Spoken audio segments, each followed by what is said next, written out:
all the latest improvements. Yeah, said the stranger, must be a good business. I'm in business, too. A traveling man in outdoor advertising.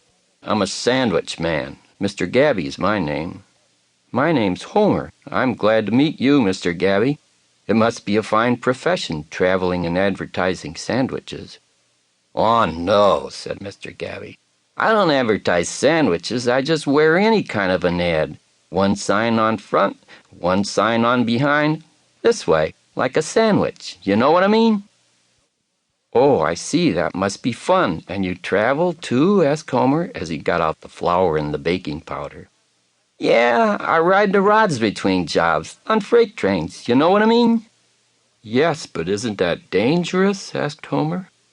Of course there's a certain amount of risk, but you take any method of travel these days, it's all dangerous. You know what I mean? Now take airplanes, for instance. Just then a large, shiny black car stopped in front of the lunchroom, and a chauffeur helped a lady out of the rear door. They both came inside, and the lady smiled at Homer and said, "We've stopped for a light snack. Some doughnuts and coffee would be simply marvelous."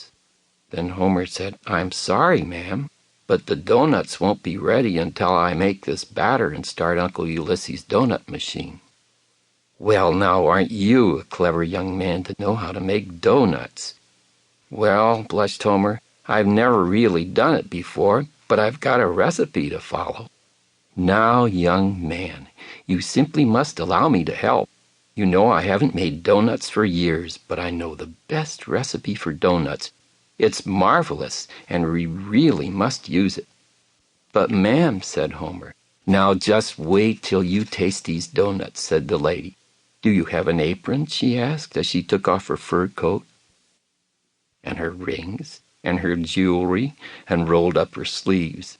"Charles," she said to the chauffeur, "hand me that baking powder. That's right, and young man, I'll need some nutmeg." So Homer and the chauffeur stood by and handed things and cracked eggs while the lady mixed and stirred. Mr. Gabby sat on his stool, sipping his coffee, and looking on with great interest. "There," said the lady when all of the ingredients were mixed. "Just wait till you taste these doughnuts." "It looks like an awful lot of batter," said Homer as he stood on the chair and poured it into the doughnut machine with the help of the chauffeur. "It's about 10 times as much as Uncle Ulysses ever makes. But wait till you taste them," said the lady with an eager look and a smile. Homer got down from the chair and pushed a button on the machine marked Start. Rings of batter started dropping into the hot fat. After a ring of batter was cooked on one side, an automatic gadget turned it over and the other side would cook. Then another automatic gadget gave the doughnut a little push and it rolled neatly down a little chute, all ready to eat.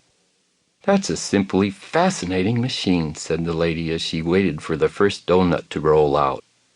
"Here, young man, you must have the first one. Now, isn't that too delicious? Isn't it simply marvelous?" "Yes, ma'am, it's very good," replied Homer as the lady handed doughnuts to Charles and to Mr. Gabby and asked if they didn't think they were simply divine doughnuts. "It's an old family recipe," said the lady with pride.